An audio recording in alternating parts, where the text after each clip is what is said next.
Okay, Minglava. Janoku, Pyopia me Jonya Liaro, Indesign Ma, Namba, that day, the body out, Pyopia me. Yen don't you know number Sura Bale, a number Sura, number Bebo, number Ma, Sari, Shade Kama, Sari go, Shia go, Tidure, Talure Jonya go. Sari Nabati she and the that's in no Guaguda Shai Bido da Dayada la Suro. I do Yai Bido that day, Nabati, Piaone Pianui, Kabari. Suluraga Guadi Nabataku, Pecha like the solution, Awa Nabaga, Lulia Piandama, Maho Budi. Qua nằm mai ta suy nghĩ lúc xin cũng mà time bắt đầu mà bộ. Rồi cho nó đi nằm đi của lưu liao biến sinh nari rồi lưu liao tết nari rồi lúc xin này khám mà nằm tết tết bụng tani đi tháo bù lưu ở đấy. Rồi hiện tại cho nó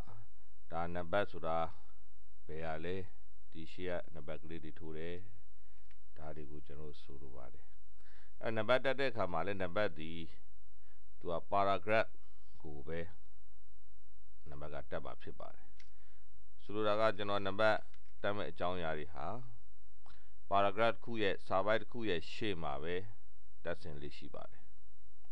အဲ့တော့ကိုကနံပါတ်တက်မယ်လို့ရည်ရွယ်ခဲ့တယ်ဆိုရင်စာပိုက်တွေအနာခောက်ပြီးတော့ဟောဒီလိုခွဲခဲ့ရပါမယ်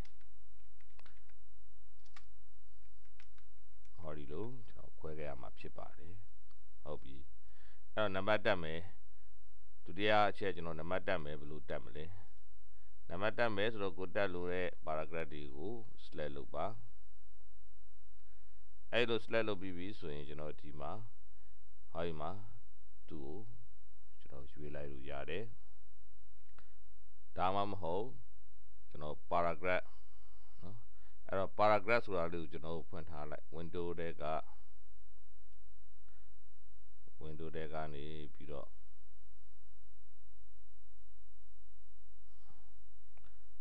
Order Control T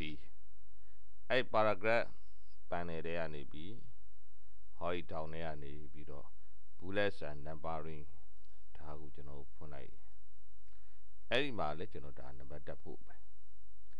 အဲ့ဒီမှာ hoi list type ထဲမှာ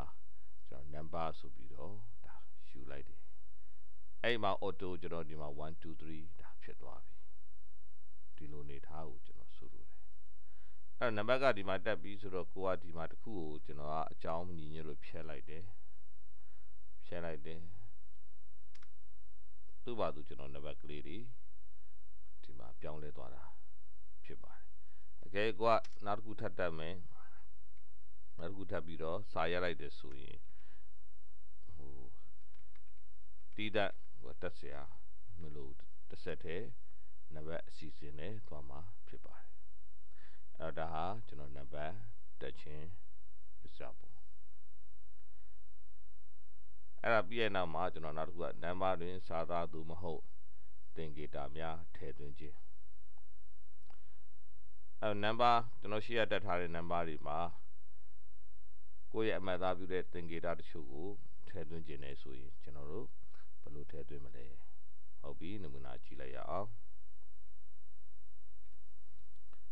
paragraph ကိုအဲ့ပန်နယ်တွေကနေပြီးတော့ bullets and numbering ကိုပဲပြန်သုံးတယ်အဲ့နံပါတ်မှာကျွန်တော်အသုံးချလို့တဲ့စာသားเนาะအတူထွာလေးတွေကျွန်တော်ထည့်เสียရှိမယ်ဆိုရင်အဲ့ဒီနံပါတ်ကိုကျွန်တော်တို့သူ့ရဲ့ပုံမှန် default เนาะ InDesign ကနေပြီးတော့စီစဉ်ပေးထားတဲ့ပထမအခြေအနေကိုလေ့လာကြည့်ရင် number format ထဲမှာသင်္ကေတလေးတွေဒီမှာထည့်သွင်းထားတာတွေ့ရတယ်အဲ့တော့ဒီရှေ့ကဒီသင်္ကေတလေးဒီကောင်လေးကကြတော့ hoi နံပါတ် auto တက်မဲ့နံပါတ်အစီအစဉ်ကိုပြောတာဖြစ်ပြီးတော့သူ့ရဲ့အလယ်မှာဒီမှာဒေါ်လေးထည့်ထားတယ်အဲ့ဒီဒေါ်လေးကဒီဒေါ်လေးတွေနံပါတ်တိုင်းမှာပါမယ်လို့ဆိုလိုတာကဲဒါဆိုရင်ဒီဘက်ကဟာလေးကကြတော့ဒီဘက်ကဒီမှာဘောသ င်္ကေတလေးနဲ့တီလေးနဲ့ဒီကနေဒီကိုတက်ခုံမယ်လို့သူကပြောထားတာအဲ့လိုသင်္ကေတလေးနဲ့ဒီမှာရေးထားတယ်ဆိုတော့ကျွန်တော်တို့ဘယ်နေရာမှာဝင်ပြောင်းလဲဆိုတော့ကိုထဲလို့တဲ့စာသားလေးဒီဟောဒီတော့ဆိုတဲ့နေရာလေးမှာအပြောင်းလဲလုပ်နိုင်တယ်ကဲဆိုတော့ကျွန်တော်အဲ့နေရာမှာဟို dash line လေးကျွန်တော်ထည့်ကြည့်လဲထည့်လိုက်မယ်အဲ့တော့သင်္ကေတတစ်ခုထည့်လိုက်မယ်ထည့်ပြီးတော့ကျွန်တော် OK ပေးကြည့်မယ်ဟောဒီမှာ dash line လေးတွေဖြစ်သွားပြီပြန်ဖြုတ်ခြင်းလဲလွယ်လေးပါပဲအဲ့ဒီကနေပြီးတော့ဒါပြန်ပြီးတော့ဖြုတ်ရုံပါပဲ dash line လေးကဲဒီမှာပို့ပြီးတော့မြင်တော့အောင်ကျွန်တော်အဲ့ဒီထဲမှာ ABC ဆိုပြီးတော့ဒီတိုင်းအလုပ်ဝင်ရိုက်ကြည့်တယ် OK ပေးကြည့်တယ်ဟောနံပါတ်တိုင်းမှာ1 2ဒါ ABC ဆိုရဲဒါနံပါတ်ကလေးတွေဒါထွက်ပေါ်လာတာပေါ့အခုအသုံးချလို့တဲ့စာသားတွေအတူထွားတွေတို့နော်ဟိုဒီနံပါတ်တွေရဲ့ဟိုကုတ်နံပါတ်လေးတွေတို့ဟိုဖြစ်ချင်တာလေးတွေကျွန်တော်ထည့်သွင်းလို့ရပါတယ်ဒါမျိုးလေးပေါ့နော်အဲ့တော့ကိုကြိုက်တဲ့နေရာမှာကိုလိုချင်တဲ့သင်္ကေတကိုလိုချင်တဲ့စာသားဝင်ရောက်ပြီးတော့ကျွန်တော်တို့ဒါထည့်လို့ရပါမယ်အဲ့တော့ဟုတ်ပြီဒါကကျွန်တော်ဒီထဲမှာနံပါတ်ထည့်တာရယ်နောက်တစ်ချက်တက်ခုံပြီးတော့ပြောင်းလဲတယ်ဆိုတော့သင်္ကေတလေးအကြောင်းရယ်ကျွန်တော်ရှင်းပြသွားတယ်အကယ်၍များကိုကသူနဲ့ကြားမှာတက်မပါစေခြင်းမူဆိုလို့ရှိရင်လည်းကျွန်တော်ဖြုတ်လို့ရတယ်ခုနဒီသင်္ကေတနော်ဒီမှာဒီကောင်လေးကိုဒီအထိကျွန်တော်ဖြုတ်လိုက်တယ် OK ပေးလိုက်တယ်ဒီလိုဖြစ်သွားလိမ့်မယ်နော်အဲ့တော့ကိုလိုသလိုဒါအပြောင်းလဲလုပ်ကြည့်ပါစသတ်ကြည့်ပေးပါ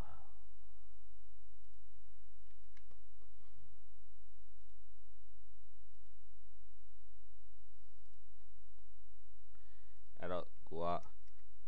ကွင်းစားကွက်ပိတ်လေးတွေထည့်ခြင်းနဲ့ဒါဆိုရင်ကျွန်တော်ကဒီကွင်းစားကွက်ပိတ်လေးကိုဒီနံပါတ်ကလေးမှာရန်ပေးတယ်ရန်ပေးပြီးတော့ဒါ OK ပေးလိုက်တယ်ဆိုရင်ဒီလိုလေးတွေလည်းကိုမှဒါလုပ်လို့ရတယ်ဟုတ်ပြီအဲ့တော့ဒါဒီနံပါတ်တွင်စာသားသို့မဟုတ်သင်္ကေတများထည့်သွင်းခြင်းဆိုတဲ့ကိစ္စလေးပေါ့နောက်ကိစ္စနံပါတ်ကို character style အသုံးချခြင်းအဲ့ဒါတော့ကျွန်တော် character style ဆိုတာကဒီနံပါတ်နဲ့ပတ်သက်လို့ကျွန်တော် style လေးတွေလုပ်ထားတာလေးတွေအသုံးချမယ်ဆိုရင် character style မှာstyle လေးတွေလုပ်ထားတာလေးကျွန်တော်ရှိရမှာပေါ့နော် character style ဆိုတာကဟိုစလုံး format တွေကိုကြိုတင်ပြီးတော့တိဆောက်ထားတဲ့အရာကိုပြောတာပေါ့အဲ့ဒီထဲမှာဆိုရင်ကျွန်တော် character style လုပ်ထားတာရှိမယ်ဒီမှာဒါဆိုရင်ဗမာစာအင်္ဂလိပ်စာစသဖြင့်တော့နောက်ကဒါ font size တွေပါတွေပေါ့နော်အဲ့တော့ကိုက character style နမူနာတစ်ခုရင်လုပ်လိုက်မယ်အဲ့ကျွန်တော်ဖြစ်ချင်တဲ့အကြောင်းအရာဆိုလိုတာကျွန်တော်ဟောလို့ A ဆိုပြီးရလိုက်တယ်အဲ့ A ကိုဒါကိုလိုချင်တဲ့အနေထားလေးဒါ font ဆိုတဲ့တခြား font တစ်ခုဒါနည်းနည်းဒီတခြား font တစ်ခုပေါ့နော်ဒီလိုပုံကြီးပေါ့ဟုတ်ပြီ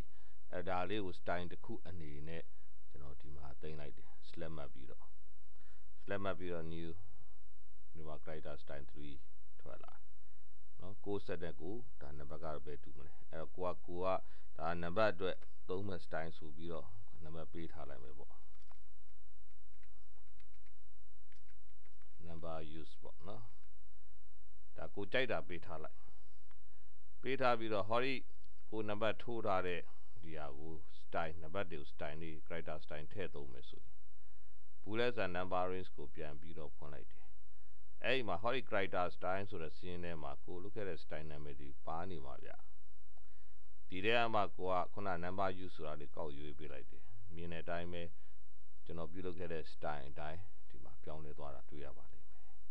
အဲ့တော့ဒါ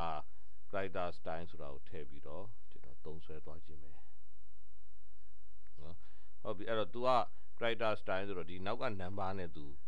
sorry နောက်ကစာကြောင်းနေနဲ့ तू မဆိုင်ဘူး ရှေ့က number ကိုပဲသူက style အသုံးပြုမှာဖြစ်တယ်နောက်ကစာသားတွေကိုတက်ရောက်မှုမရှိဘူးဟုတ်ပြီပြန်ပြီးတော့ကျွန်တော်စမ်းကြည့်မယ် bullet and numbering style တစ်ခုပြောင်းကြည့်မယ် character style 1နော်ဟောဒီမှာတွေ့လားပမာနာမည်ပမာ number တွေဖြစ်သွားပြီအဲ့တော့ number နဲ့စာပိုင်းနဲ့ဟောဒီလိုခွဲခြားပြီးတော့သုံးချလို့ရပါတယ်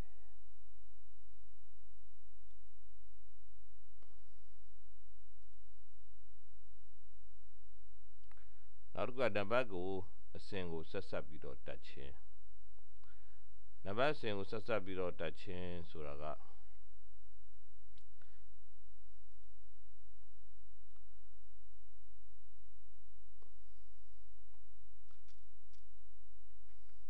ဒီနေရာမှာဒါကျွန်တော်ကနောက်စာပိုင်းတစ်ပိုက်ရောက်တဲ့ခါကျတော့ကိုယ်နံပါတ်မပါချင်တော့ဘူးဆိုရင်ဒီနံပါတ်အစဉ်နံပါတ်ကိုကျွန်တော်ဖြတ်လိုက်လို့ရတယ်ဖြတ်လိုက်ပြီဆိုတော့ဟောဒီမှာနံပါတ်1 2 3 4 6ကျွန်တော်တက်နေတာရှိတယ်အဲ့တော့ကိုလိုချင်တဲ့စာပိုင်းဒီကြားမှာနံပါတ်မပါလို့တဲ့ဟာတွေဒါကျွန်တော်ရှိနေမယ်ဟုတ်ပြီရှိနေရမှဒီနောက်အန်တာခောက်တယ်နောက်အကြောင်းအရာတစ်ခုပေါ့နော်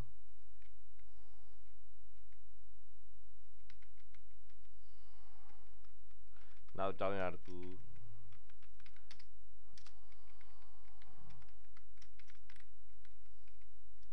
အဲ့ဒီအကြောင်းအရာပါဒီစာကြောင်းနှစ်ကြောင်းပါမန္တလေးနဲ့ရန်ကုန်ဆိုတဲ့စာကြောင်းနှစ်ကြောင်းဒီအပေါ်ကနံပါတ်နဲ့1 2 3 4 5ဒီလိုဆက်ချင်တာကိုပြောတာအဲ့လိုဆက်ချင်တဲ့အခါတော့ကျွန်တော်ကဒီဓာတ်ကိုကျွန်တော်နံပါတ်ကိုအသုံးချတော့မယ် bullet and numbering ဒါကျွန်တော်ပြန်ဖွင့်တယ် list type မှာကျွန်တော် number ဆိုတာရွေးလိုက်တယ်အဲ့လိုရွေးလိုက်တာနဲ့ဟောဒီမှာမြင်တွေ့ရတဲ့အတိုင်းပဲအပေါ်က1 2 3အောက်မှာ4 5ဆိုပြီးတော့ဆက်တယ်ဒါဘာကြောင့်လဲဆိုတော့ဟောဒီမှာ mood မှာ continue ဆိုတာကိုရွေးထားလို့ဒါလျင်ဒီလိုဆက်တာဖြစ်တယ်ဟုတ်ပြီဒါဆက်ချင်ရင် continue ဖြစ်နေရမယ် continues from previous number ဒီ mood ကိုရွေးထားတာဖြစ်ရမယ်အကယ်၍ကိုကဟုတ်ပြီဒီကောင်ကအပေါ်ကြီးနဲ့ဆက်နေတယ်ကျွန်တော်ကဆက်ချင်တာမဟုတ်တော့ဘူးဒီနံပါတ်မန္တလေးနဲ့ရန်ကုန်ကတခြားအကြောင်းအရာတစ်ခုဖြစ်နေပြီ1 2အဲ့လိုပြန်ပြီးတော့ပြောင်းလဲရမယ်ဒါကိုကျွန်တော်ကနံပါတ်အစကိုသတ်မှတ်ခြင်းလို့ခေါ်တာပေါ့အဲ့လို1 2ဆိုတဲ့အစကိုကျွန်တော်ပြောင်းလဲမယ်ဆိုရင်တော့ဘာလို့ရတော့မလဲဆိုတော့ဟောဒီမူမှာဒါ step s ဆိုတာကိုပြောင်းလဲရမှာဖြစ်တယ် step ကိုကျွန်တော်ပြောင်းလဲမယ်ပြောင်းလဲပြီးတော့ဘယ်နံပါတ်ကနေကျွန်တော်စမလဲဒီမှာလဲထည့်လို့ရတယ်